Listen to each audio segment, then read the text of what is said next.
ఈ సూర్యుడు ప్రతిదినం ఉదయిస్తూనే ఉంటాడు.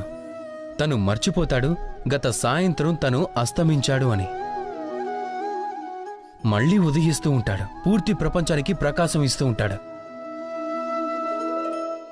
ఇదే తేడా ఉంది మనలోనూ ఇంకా సూర్యుడిలోనూ. సూర్యుడు గడిచిపోయిన దాన్ని వదిలేసి ముందుకు వెళ్తూ ఉంటాడు. మనం ప్రతిదినం ఉదయం లేవగానే అవే పురాతన విషయాలను మనతో పాటు తీసుకుని వెళ్తాం. అదే చేదుభావంతో మనల్ని మనం నిందించుకుంటాం. ఇప్పుడు ఇదే గడిచిపోయిన మాటల ధోరణి మనల్ని జీవితంలో ముందుకు వెళ్ళనివ్వదు.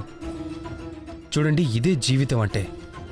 తప్పు అందరి వల్ల జరుగుతుంది, యశస్సు అందరికీ దక్కుతుంది. అందరి ప్రయాణంలో అసఫలత రాసి ఉంటుంది. అందరూ చెడు రోజులను చూస్తారు.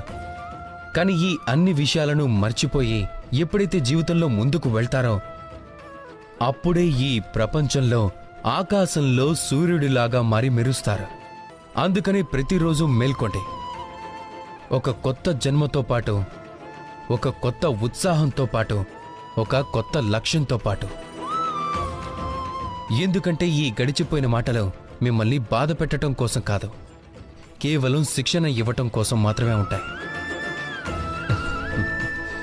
రాధాకృష్ణ. ఏమిటంటే పాలను పెరుగులా మార్చటానికి పులుపుని భరించాలి, పెరుగుని వెన్నలా మార్చటానికి కవ్వంతో తగిలే గాయాలను భరించాల్సి ఉంటుంది. ఇక వెన్నని నెయ్యిగా మార్చడానికి గంటల కొద్దీ మంటపై తాపాన్ని భరించాల్సి ఉంటుంది. అప్పుడే ఈ వెన్న నెయ్యిగా మారుతుంది. ఆ విధంగా దాని ఆయువు పెరుగుతుంది, అలాగే దాని మూల్యం కూడా ఎక్కువ అవుతుంది. ఇప్పుడు మన మనుషులందరం కూడా సమానమే, పాలలాగా. ఇక ఎవరు గొప్పవారు అవుతారు అంటే కఠిన పరిస్థితులను ఎదుర్కొనేవారు, సమస్యలను ఎదుర్కొనేవారు. వారు ఎన్నో సవాళ్లను ఎదుర్కొంటూ ఉంటారు. ఎప్పుడైతే ఇవన్నీ చేస్తారో అప్పుడే జీవితంలో ముందుకు వెళ్తారు. అప్పుడే జీవితంలో మీ ఆయువు పెరుగుతూ వెళ్తుంది. ఇక అప్పుడే ఈ ప్రపంచం మిమ్మల్ని గొప్పవారిగా గుర్తిస్తుంది. రాధాకృష్ణ. సరే, ఈరోజు మిమ్మల్ని నేను ఒక ప్రశ్న అడుగుతాను. మనిషి చీకటి అంటే భయపడుతూ ఉంటాడు, అలా ఎందుకు?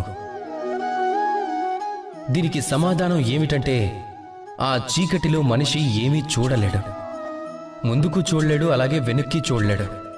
చుట్టూ ఉన్నదాన్ని అర్థం చేసుకోలేడు, తన మార్గాన్ని చూడలేడు, ఇంకా తన లక్ష్యాన్ని కూడా. ఈ కారణంగానే తన విశ్వాసాన్ని కోల్పోతాడు. ఇక ఈ కారణంగానే భయపడిపోతూ ఉంటాడు. సరే, ఇప్పుడు మిమ్మల్ని ఇంకొక ప్రశ్న అడుగుతాను. ఏంటి, ఈ ప్రపంచం అంత చీకటిగా ఉందా? ఈ దీపం యొక్క అస్తిత్వాన్ని చెరిపేంత లేదు. దీనికి విరుద్ధంగా ఈ దీపాలు చీకటిని హెచ్చరిస్తున్నాయి. తనని తాను కాల్చుకోవటం ద్వారా ఈ ప్రపంచానికి కాంతినిస్తుంది ఈ చిన్న దీపం. అలాంటి ఈ చిన్న దీపమే చీకటికి భయపడనప్పుడు మరి మీరు మీ వైఫల్యానికి ఎందుకు భయపడుతున్నారు? మీకు తెలియకుండానే మీలో ఒక అంతరాత్మ దాగి ఉంది. ఇక అవసరం ఏముంది అంటే ఆ ఆత్మను మేల్కొల్పటం మాత్రమే. మీరు మీలో ఉన్న ఈ శక్తిని మేల్కొల్పి చూడండి, అప్పుడు ప్రతిదీ కనిపిస్తుంది మీకు. రాధాకృష్ణ.